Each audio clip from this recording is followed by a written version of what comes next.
Lepas tajuk ini di persidangan insyaAllah.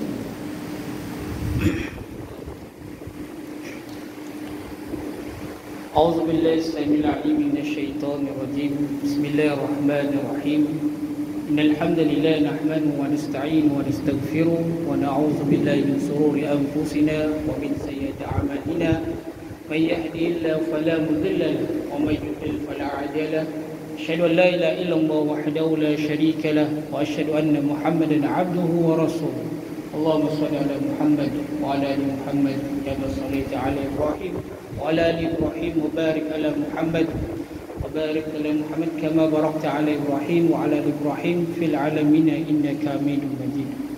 قال الله تعالى في كتابه الكريم يا أيها الذين آمنوا اتقوا الله حق تقاته ولا تموتن إلا وأنتم مسلمون. رب اشرح لي صدري ويسر لي أمري واحلل عقدة من لساني يفقهوا قولي أما بعد.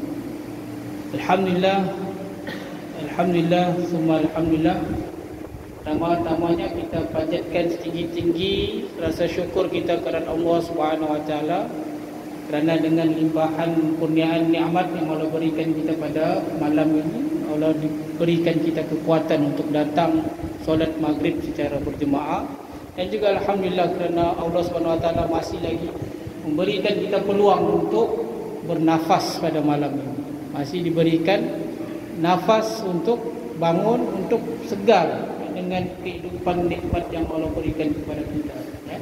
Selawat dan salam juga ke atas junjungan Nabi Muhammad SAW dan juga keluarga baginda, para sahabat, tabi'in dan juga golongan-golongan yang masih lagi terus berusaha untuk memastikan bahawa Islam ini insya-Allah sehingga hari kiamat akan terus menjadi agama yang diredai dan yang akan menjadi gemilangan umat Islam pada satu kelak nanti insya-Allah. Adik-adik yang dirahmati oleh Allah Subhanahu Wa Taala, sebelum Ustaz perkenalkan diri dulu. Nama Ustaz Muhammad Nur, boleh tengok di depan, Muhammad Nur bin Slamit. Selaku, kalau pernah, mungkin adik-adik pernah dengar ataupun pernah terdengar di Facebook, ya, ada ISMA, pemuda ISMA Sandakan, ya, mungkin ada yang pernah dengar. Ada hari itu kita ada hantar bantuan ke masyarakat lah, kampung-kampung yang memerlukan bantuan waktu PKP dulu, COVID. Antara NGO yang aktif adalah ISMA, pemuda ISMA, dan aktif dengan banyak aktiviti-aktiviti yang kita anjurkan lah, terutamanya pemuda-pemuda, ya. Jadi sebelum itu juga adik-adik yang dirahmati oleh Allah Subhanahu Wa Taala, sebelum itu kita minta adik-adik berniat dulu, berniat iktikaf. Boleh berniat iktikaf. Mudah-mudahan dengan di masjid ini, kalau adik-adik berniat iktikaf, Allah akan berikan ganjaran pahala. Apa niat iktikaf? Ada yang tahu sini niat iktikaf? Ada. Cuma ada tulis depan. Tu ada tulis tu kan. Cuba baca. Nawaitul iktikafi fi hadza masjid lillahi ta'ala. Saja ada bahasa Melayu, saja beriktikaf di masjid ini kerana Allah Ta'ala. Jadi mudah-mudahan kalau kita niat iktikaf di masjid ini kerana Allah SWT, insya-Allah Allah akan berikan ganjaran pahala, ganjaran pahala yang besar. Yang mana kalau adik-adik tahu, memang penuntut ilmu ini mendengar kuliah ataupun mendengar ilmu-ilmu agama, insya-Allah Allah akan memberikan dia ganjaran pahala dan juga ketenangan, ya. Dan didoakan oleh para malaikat bahawa mereka yang datang ke majlis ilmu ini menuntut ilmu kan akan diberikan ganjaran pahala, dan malaikat datang memayungi, berselawat ke atas mereka. Dan akhirnya siapa yang dapat ganjaran pahala? Sudah tentu kita, keluarga kita, ibu bapa kita, dan juga adik-adik kita lah, kan. Jadi alhamdulillah, ya, kita sentiasa kan niatkan ikhlas. Adik-adik datang daripada kolej tadi. Sebelum tu mungkin Ustaz beritahu untuk maklumkan, selamat datanglah ke masjid, ke ILP Sandakan ini, ya. Mudah-mudahan adik-adik semua bersemangatlah untuk menyambungkan pelajaran di ILP, ya. Jadi niat adik-adik datang daripada asrama tadi pergi ke sini, kalau niat dia ikhlas kerana Allah Subhanahu Wa Taala, setiap langkah perjalanan dia akan dinilai. Setiap langkah perjalanan, adakah adik-adik kira daripada asrama tadi berapa langkah sampai ke sini? Ada yang kira? Ya. Kalau kira tentang duit mungkin boleh dikira lah kan. Tapi kalau kira langkah kita tidak kira dengan sungguh-sungguh kan. Tapi ada jam tu. Kadang jam tu dia ada set. Kadang handphone pun dia ada set. Berapa langkah daripada asrama ke masjid. Contohlah mungkin rasa-rasa agak-agak ada dekat berapa? Ratus ada ke? 100 langkah. Mungkin ada dekat 100 langkah. Mungkin kalau kita niatkan ikhlas kerana Allah Subhanahu Wa Taala, kita datang ke masjid Allah ini dengan melangkah, kita akan diberikan satu langkah tu ganjaran pahala. Satu langkah tu ganjaran pahala. Begitu besar Allah Subhanahu Wa Taala, Maha Pengasih lagi Maha Penyayang kepada hamba-hambanya untuk diberikan ganjaran pahala daripada kita saja. Sama ada kita mau pahala ataupun kita mau dosa kan. Jadi adik-adik yang dikasihi oleh Allah Subhanahu Wa Taala, terdapat banyak nikmat yang Allah berikan kepada kita terdapat banyak nikmat yang Allah berikan kepada kita dan kita kena syukur. Dan alhamdulillah adik-adik datang ke ILP ini pun satu nikmat juga. Satu nikmat yang mungkin bukan di kalangan adik-adik kawan-kawan kita yang di luar sana dapat datang ke sini ya. Ustaz nak mau tanya, siapa yang dari Lahad Datu? Adakah Lahad Datu? Yang angkat tangan. Lahad Datu. Tawau ada Tawau. Orang Tawau, orang Ugi. Ugis kah semua? Sandakan ramai lah Sandakan. Ada yang dari Beluran ada juga ya, alhamdulillah ya. Jadi semua ini merujuk kepada Pantai Timur Sabah lah ya, Pantai Timur Sabah. Jadi adik-adik kedatangan kita sini, mungkin ada kawan-kawan kita tidak berpeluang untuk ke ILP ini. Dan jadi kita kena rasa syukur kepada Allah SWT, kita dapat melangkahkan kaki ke ILP ini dengan niat satu adalah untuk memastikan bahawa adik-adik membawa satu kecemerlangan kepada ibu bapa adik, kepada ibu bapa kita. Dan itulah harapan yang kita mahukan kepada adik-adik, supaya adik-adik mampu untuk memahami apa tanggungjawab dan juga apa sebenarnya tujuan adik-adik datang ke sini ya. Jadi alhamdulillah terlalu banyak nikmat yang Allah berikan kepada kita. Dan Allah Subhanahu Wa Taala berfirman di dalam surah Ar-Rahman yang kita biasa dengar, surah Ar-Rahman, dan berulang-ulang kali diceritakan di dalam surah Ar-Rahman tentang nikmat. Apa dia? A'udzubillahi minasyaitonirrajim.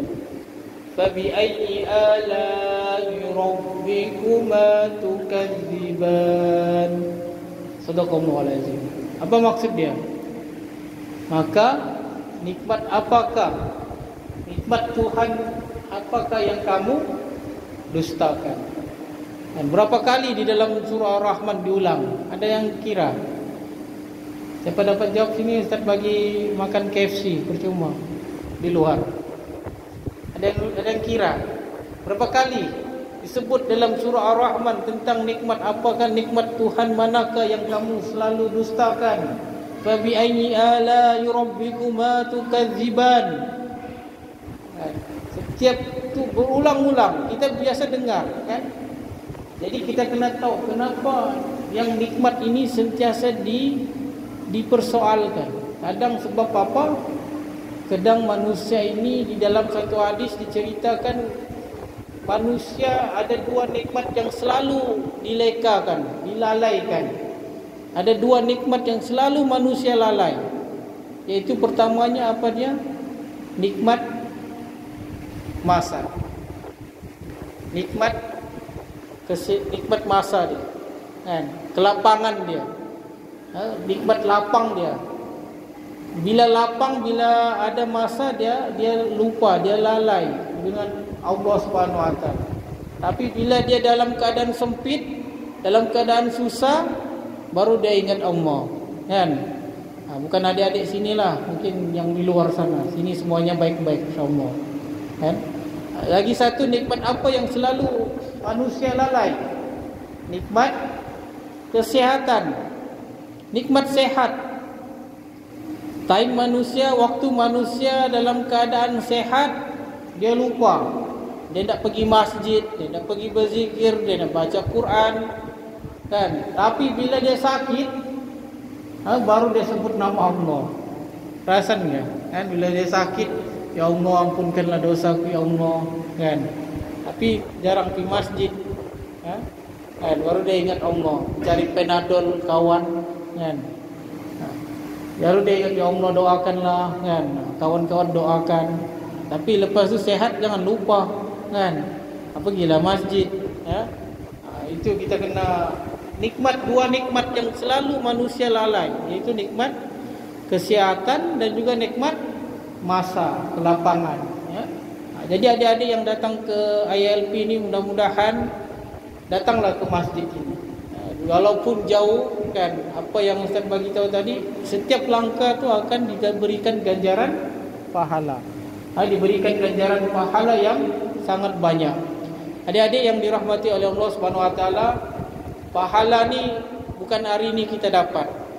Kalau Allah Subhanahu Wa Taala berkehendak, ataupun Allah Subhanahu Wa Taala mau kasih tunjuk, macam kita sembahyang berjemaah tadi, berapa ganjaran pahala orang yang sembahyang berjemaah? Berapa? 27 pahala seorang. Tapi kalau dikalikan berapa orang kita ada di sini, berapa? Contohlah 100. Berapa pahala kita dapat? Berapa? 2.700, kan? Tapi kalau Allah berkehendak bahwa pahala itu ditunjukkan dengan mata wang, dengan duit ringgit, 1 ringgit, kan?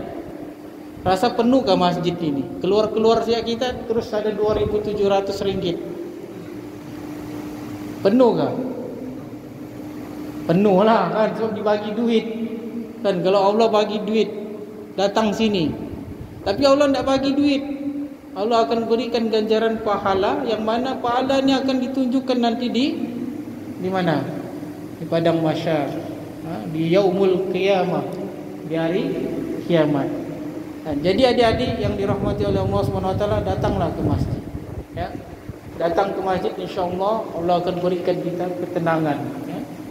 Ketenangan. Jadi itu alhamdulillah sedikit mukadimah daripada Ustaz lah, kan? Sedikit mukadimah berkenaan dengan nikmat ini. Sebenarnya Ustaz mau banyak cerita juga tentang nikmat ini, sebab kadang manusia ni adik-adik pun kena tahu juga. Ustaz biasa pergi ke kelas ajar pendidikan Islam pada senior-senior kamu, kan? Ustaz ceritakan sedikit motivasi lah tentang nikmat, ya. Tapi insyaAllah mungkin lain waktu, insyaAllah. Jadi adik-adik yang dirahmati oleh Allah SWT, kamu adalah pemuda Islam, kan? Kamu adalah pemuda Islam. Kamulah yang akan menjadi pemimpin, bakal pemimpin satu hari nanti. Kalau pemuda Islam kita rosak pada hari ini, rosaklah pemimpin-pemimpin kita pada masa depan. Kalau pemuda-pemuda kita hancur, habislah negara kita, hancur juga. Jadi pemuda-pemuda pada hari ini perlu digilap, perlu dididik, perlu ditarbiyah, untuk memastikan pemuda-pemuda dapat mengenali bahawa apa sebenarnya tujuan mereka hidup di atas muka bumi. Dahulunya umat Islam, ya, kita belajar, adik-adik belajar lepasan SPM, kan? Adik belajar tentang kerajaan-kerajaan Islam yang terdahulu. Siapa pernah ingat lagi? Khalifah, siapa memerintah Islam dulu? Dunia dulu, siapa pemerintah Islam? Khalifah Abbasiyah, Khalifah Umayyah, kan? Lepas tu Utsmaniyah, kan? Jadi mereka ni dahulunya menguasai dunia. Islam dulu menguasai dunia, ya, tetapi akhirnya hancur. Sebab apa? Sebab pemudanya pun hancur. Pernah dikisahkan satu cerita dahulu bahawa ada seorang pengintip daripada tentera Rom, mengintip, melihat pemuda-pemuda Islam ketika itu. Dan apabila mengintip dan mengintai, dia ternampak seorang pemuda sedang menangis di bawah pokok. Dia bertanya kepada pemuda itu, "Kenapa kamu menangis?" Pengintip itu tadi bertanya, "Kenapa kamu menangis?" "Saya menangis disebabkan saya tidak dapat hafal lagi 10 juz. Saya tidak juz Quran lah, bukan juz oren. Ingat juz oren, juz Quran. Tidak hafal lagi 10 juz." Dia menangis. Dan beberapa hadis lagi dia kata, tinggal 1 lembar hadis dia mau hafal, dia menangis. Jadi kata pengintip Rom ini, dia bagi tahu kepada pemerintah, dia kata jangan serang, waktu ini jangan serang umat Islam. Pemudanya menangis disebabkan tidak dapat hafal Quran, tidak dapat hafal hadis. Jangan serang umat Islam ketika ini kuat. Tetapi selepas mereka melancarkan strategi serangan pemikiran, umat Islam dihanyutkan pemuda-pemudanya. Bila dihanyutkan dengan hiburan-hiburan yang melampau, pengintip yang lain pula datang pergi mengintai pemuda Islam ketika itu, dan didapati ada pemuda Islam juga yang menangis waktu itu. Dan ditanyalah kepada pemuda itu, "Ya pemuda, kenapa kamu menangis?" Apa jawapan pemuda tadi? Dia cakap apa? Sebab dia bagi tahu dia menangis disebabkan dia baru saja putus cewek. Kan? Dia baru saja putus cinta. Kan? Dia sedih, menangis betul-betul, nak tidur malam. Dia putus dengan aweknya yang cantik, kan? Jadi balik saja pengintip itu datang, dia bagi tahu kepada pemerintah Raja Rom, waktu inilah umat Islam kita akan serang. Akhirnya habis umat Islam ketika itu. Baghdad dulu adalah sumber kekuatan umat Islam, ilmunya, teknologinya ketika itu ada. Tetapi sampai diceritakan buku-buku yang dicatat tentang teknologi, ilmu-ilmu Islam itu direndam di dalam laut, satu laut, dan dikenali sebagai sekarang ni Laut Hitam, kan? Buku itu dilapis-lapis sampai diceritakan dalam satu kisah seperti jambatan. Dan dakwat-dakwat yang daripada buku itu yang ditulis oleh para ulama dan juga ilmuwan Islam kita, tokoh-tokoh teknologi, sains, perubatan semua, dakwat-dakwat itu habis, hilang. Dorang merosakkan umat Islam melalui serangan-serangan pemikiran. Kapal lah, ini bayar ni. Ustaz Mama kita ni kapal lah paling bayar. Kan? Kapal, hiburan yang melampau, kan? TikTok, kan? Rosak. Inilah serangan kita. Kalau diserang oleh tentera Israel, rasa-rasa kamu boleh lawan kah? Rahib ataupun Israel ini, dia ceritakan bahawa Israel tidak akan menyerang umat Islam ini kalau subuhnya tidak seperti sembahyang Jumaat, ataupun subuhnya itu tidak seperti sembahyang raya. Kalau sembahyang raya di kampung kamu tengok orang ramai kah? Ramai kan, sampai melimpah masjid kan. Kalau subuh tu macam begitu, pemuda-pemudanya bergetarlah tentera-tentera Israel ini. Tapi kalau subuh kita hanya Bilal saja, hanya si Daniel saja, lepas tu dia imam, dia pun Bilal, satu orang saja, kata Israel, tak payahlah serang. Sekejap saja kita serang ni, hancur.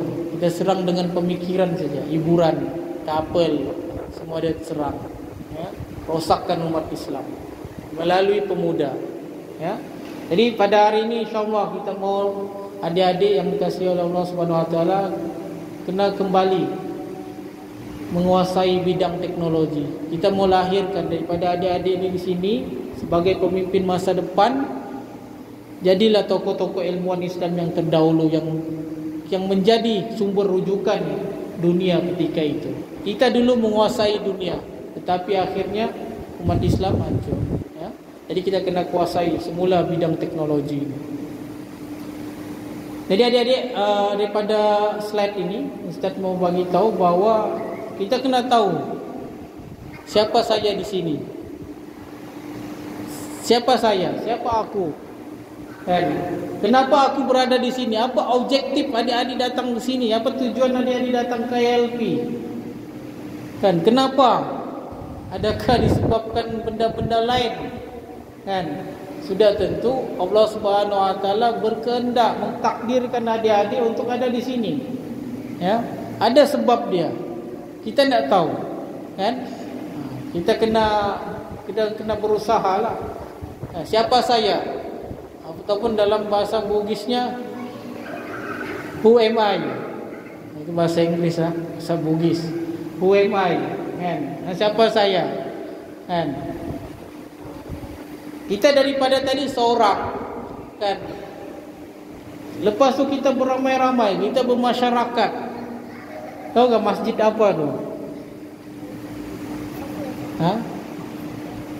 Masjid di Turki, Hagia Sophia. Ini pun masjid Turki dulu, ini pun baru juga dibuka. Solat fardu solat Jumaat, baru juga dibuka.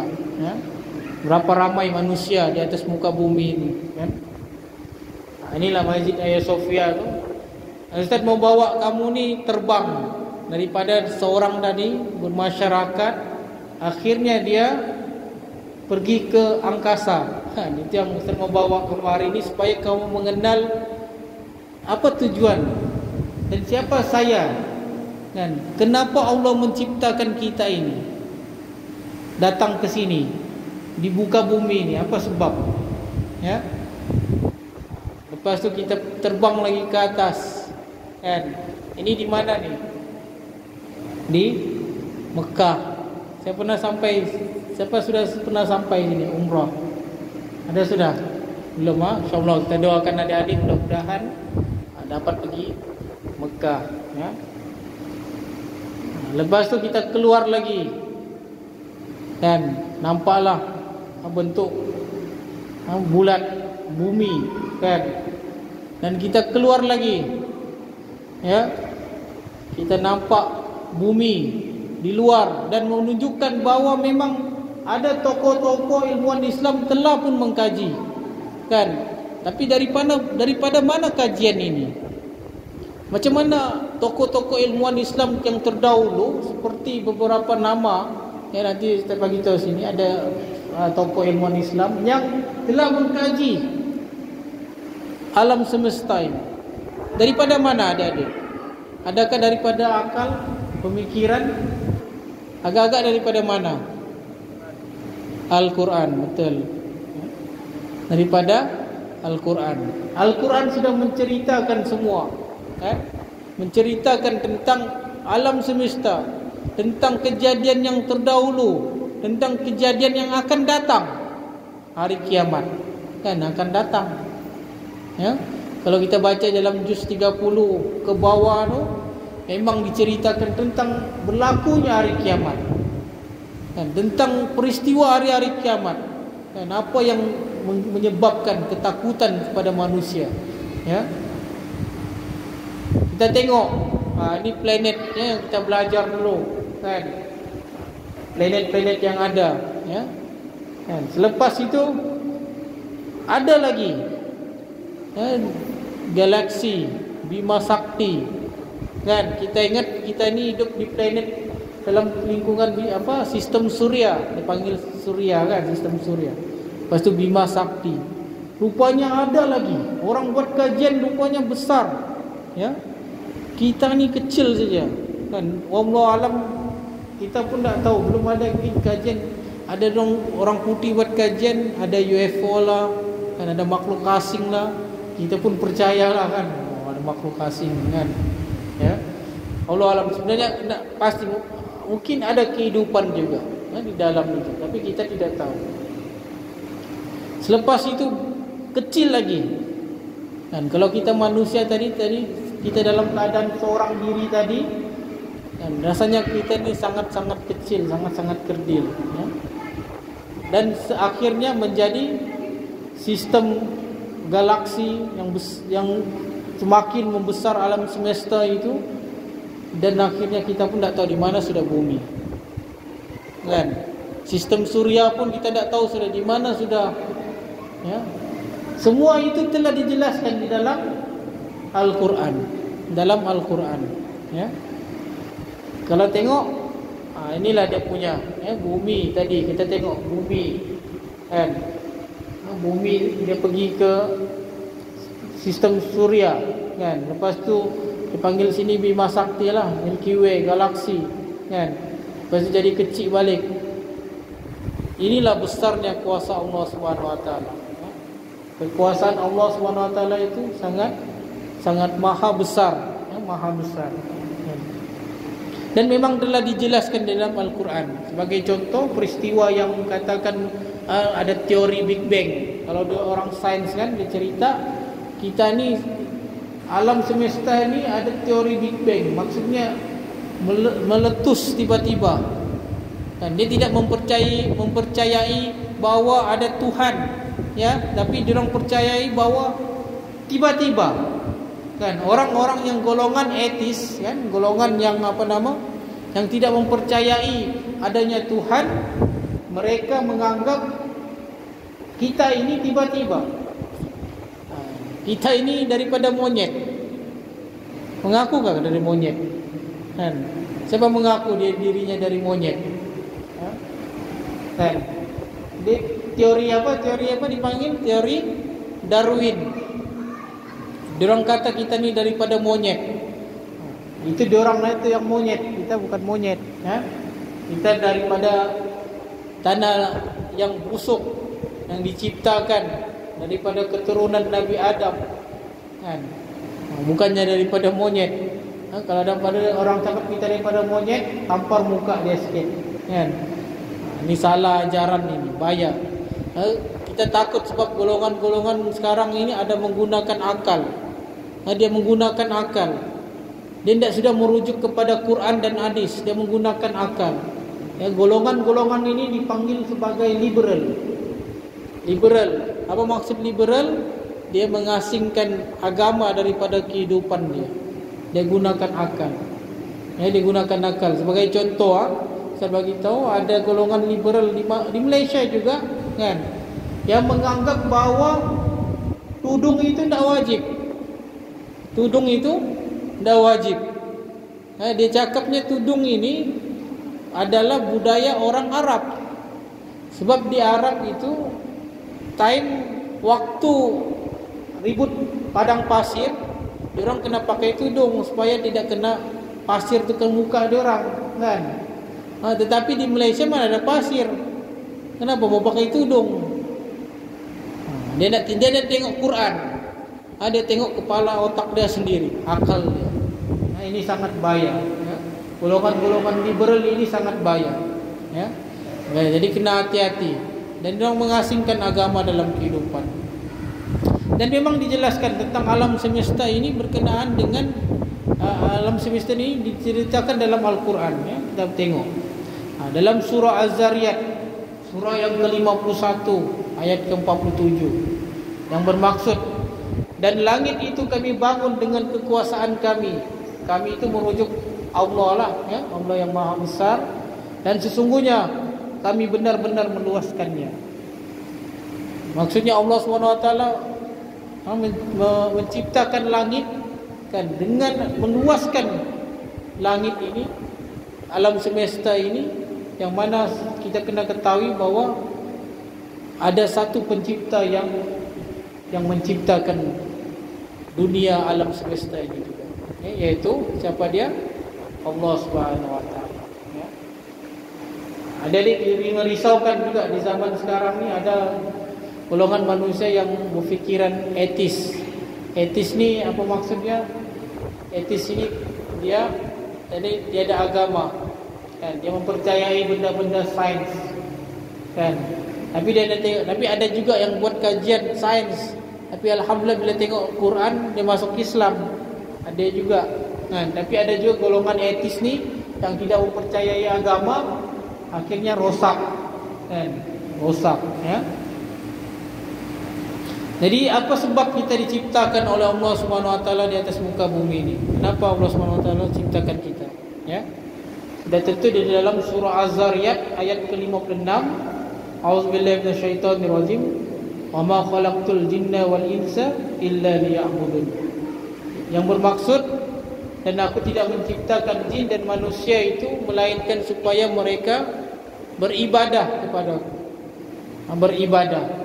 Ya, jadi beribadah ni adik-adik jangan terlalu sempitkan, ya. Datang kuliah ni satu ibadah, kan? Ibadah yang khusus, yang wajib kita lakukan sudah tentu ibadah solat fardu secara berjemaah, solat 5 waktu sehari semalam, itu adalah ibadah yang wajib, kan? Ibadah yang umum macam adik belajar ni, kan, pergi ILP datang sini untuk menuntut ilmu, itu adalah ibadah juga. Ibadah yang insya-Allah macam tadi Ustaz bagi tahu, kalau adik-adik niatkan ikhlas daripada asrama tadi pergi ke bilik kuliah, kan, pergi bilik kelas nanti, kan, akan diberikan ganjaran pahala setiap langkah, ya, daripada asrama kalau kita niat kerana Allah Subhanahu Wa Taala, ya. Jadi kita kena yakin bahawa kita sembahyang ni di masjid ini bukan saja kita untuk berikan ganjaran pahala yang besar, tetapi juga menuntut ilmu itu juga memberikan ganjaran yang besar, ya. Jadi kita kena sentiasa mengucapkan alhamdulillah atas segala nikmat yang Allah berikan kepada kita ini, dan juga dengan kebesaran-kebesaran yang Allah Subhanahu Wa Taala tunjukkan kepada kita semua, kan? Okey. Adik-adik yang dirahmati oleh Allah Subhanahu Wa Taala, kelebihan menuntut ilmu, ya, dalam satu hadis, man salaka tariqan yaltamisu fi ilman sahalakallahu lahu bi tariqan ilal jannah. Barang siapa yang menempuh satu jalan untuk menuntut ilmu, maka Allah Subhanahu Wa Taala akan memudahkan baginya jalan untuk ke syurga. Adik-adik yang dirahmati oleh Allah Subhanahu Wa Taala, orang yang menuntut ilmu bukan saja ilmu untuk akhirat ini, tetapi ilmu dunia. Tetapi dunia itu digunakan untuk jembatan ke akhirat. Sebagai contoh, adik-adik ambil elektrik, adik-adik ambil kimpalan, adik-adik ambil apa-apa bengkel, kan. Tetapi kalau niat kita mengambil ilmu dunia ini untuk memberikan semula kekuatan kepada umat Islam, kan, dia akan memberikan satu kekuatan yang akhirnya umat Islam akan kembali menguasai dunia ini, ya. Jadi dia juga ilmu yang mana dunia ini kita menuntut ilmu dunia kerana Allah, dan insya-Allah Allah akan berikan juga ganjaran pahala dan juga akan menuju syurga Allah Subhanahu Wa Taala. Tapi janganlah terlalu sibuk dengan keduniaan, akhirnya dia tidak pergi masjid, tidak solat, itu pun bahaya, kan. Jadi kita kena lebihkan akhirat, dan juga kita kena buat untuk sentiasa menuntut ilmu bersungguh-sungguh, ya. Jadi orang yang menuntut ilmu ni insya-Allah akan mendapat syurga Allah Subhanahu Wa Taala. Okey, pembagian ilmu. Ilmu kita ada dua, satu ilmu fardu ain dan juga fardu kifayah, ya. Fardu ain sudah tentu yang wajib, ilmu yang wajib dikuasai oleh setiap umat Islam. Fardu kifayah pula ialah sebahagian daripada umat Islam kena kuasai. Contoh, ya, kalau fardu kifayah macam kamu belajar ni lah, kan, ILP, ya, kamu pergi ambil bengkel elektrik, bengkel penyejuk bekuan, ya, PPU, kan. Jadi itu pun satu ilmu. Jadi niat kita kerana Allah Subhanahu Wa Taala, Allah akan berikan syurga untuk mereka yang memberikan sungguh-sungguh untuk belajar ilmu fardu kifayah ini, ya. Fardu ain itu sudah tentu wajib lah, jangan lupa kan. Okey, adik-adik yang dirahmati oleh Allah Subhanahu wa taala, coba bertanya pada diri sendiri kan, mengapa sebenarnya aku berada di sini? Ya. Ada disebabkan terpaksa kah? Coba boleh angkat tangan yang terpaksa kan. Ada disebabkan oleh ibu bapa. Ibu bapa minta adik-adik untuk datang ke sini belajar. Ada disebabkan minat, memang sangat-sangat minat. Ambil elektrik, minat elektrik. Saya semua minat lah, semua. Bukan terpaksa. Kawan, ada yang disebabkan ikut kawan. Ya dah. Ataupun terpaksa, ataupun suka-suka saja ambil. Dia tak tahu, dia ambil saja lah. Suka-suka je lah ambil kan. Ada dekat-dekat sini sikit sandakan, ambil je lah, ya. Jadi kena tengok kenapa aku berada di sini. Kalau pasal ibu bapa tadi, kita kena tunjukkan kepada ibu bapa kan, yang bawa aku mesti mendapatkan keputusan yang cemerlang, ya, mendapat keputusan yang cemerlang kan. Kalau disebabkan minat, kena sungguh-sungguh juga. Sebab kita belajar ni, kalau kita minat, insyaAllah Allah akan permudahkan, ya. Inilah harapan sebenarnya ibu bapa kan. Janganlah kamu fikir kamu berjaya hari ini adalah kerana hebatnya diri kamu. Sebenarnya kamu tidak ada apa-apa. Jika bukan berkat doa ibu bapa kamu, walaupun mereka tidak berpelajaran sekalipun, ibu bapa sangat mengharapkan lah, ya. Jadi apa sebenarnya tujuan kita menuntut ilmu ini, ya? Pertamanya sudah tentu kalau adik-adik lepas belajar ni mungkin mau bekerja kan. Itulah salah satu juga kan, bekerja, mendapat peluang pekerjaan. Yang kedua, melahirkan masyarakat yang memiliki minda kelas pertama dan ilmu.